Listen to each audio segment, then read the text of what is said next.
Brad Keselowski can't ever say he wasn't warned. NASCAR made it abundantly clear before the start of the 2022 Cup Series season that there was going to be a culture shift. The days of getting creative with cars and altering parts, or cheating as some call it, were over.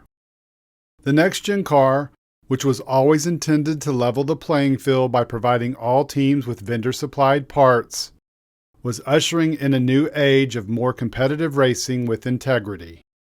Even with that understanding, everyone knew it was just a matter of time before one team would make an attempt and push the boundaries, just to see what they could get away with in trying to find that extra advantage.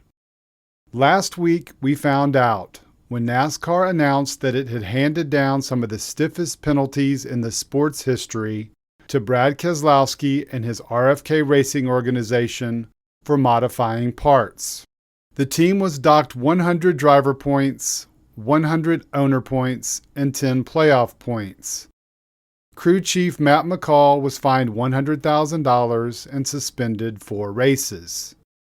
And the rest of the garage was sent a scary message.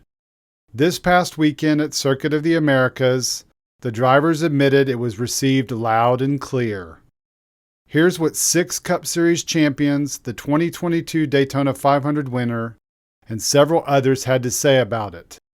Oh yeah, and the amusing response of Keselowski's RFK Racing teammate Chris Buescher.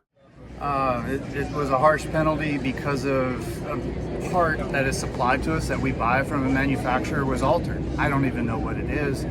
And that drops them all the way to basically last in points. It's a harsh penalty, and it sets a tone of these parts are distributed and you're not supposed to mess with them. I mean, massive penalty. So I would like to know, I think might be good for them. They don't have to release it to the public, but I think it would be good for NASCAR to say, hey, this is what they did. I understand that nothing is okay, but if there was, any gray area there, if they were fixing damage, or if there was something that was not intentional, I think it would be good to, just learn more. I'm pretty sure it scares the hell out of everyone, which is probably some of the attention. NASCAR just said they're gonna put their foot down. Well, it's like I was saying earlier, we don't know what it was and what happened, but we do know the penalty was huge. So I don't know, right? But we know probably shouldn't screw around. Did the RFK penalty get the garage's attention, do you think? I would hope so. It's a lot. That was a lot of points. So it'd be hard to hard to make that up. I don't know much about it, so it's hard for me to comment on it. I don't even know what happened. So obviously big penalty, but I don't know much more than what everybody else. I don't know the severity of it, but obviously it must have been pretty severe for that type of penalty. But I know it's a priority of the garage to try to keep this process clean, and it's better for everybody if it's clean. Bottom line, it's better for everybody if it's clean. I think when we sat in that meeting and saw the penalty structure and how big things could get, that got everybody's attention. It at least got my attention sitting there. Like it's huge, right? So definitely seeing that happen to somebody shows that they mean business and they're not going to put up with anything. So it's good to see kind of what you want to see out of a sanctioning body as far as wanting them to uphold the rule book and do what they say they're going to. So definitely a big one really early in the season. I think from a race team standpoint, obviously my job is to drive the race car, so from that point I'm hands off, but from a race team and in kind of our community, it's certainly we're observing what that situation's like, and obviously from our race team, how do we best prevent something like that? Because obviously that's a large penalty, but from that standpoint, that's about as far as I've thought about it. Because from that standpoint, I got to focus on the driving part.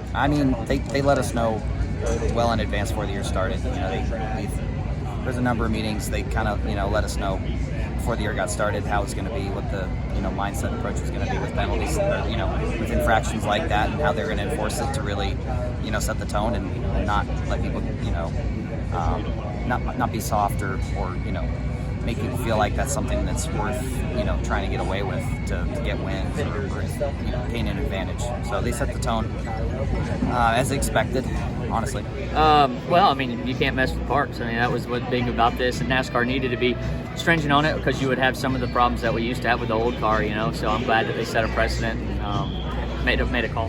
Yeah, ouch. That was a big one for sure. Points are so hard to come by. I'm in a very large point deficit right now, so I am well aware of how painful that penalty is going to be. So, that's a really strong one.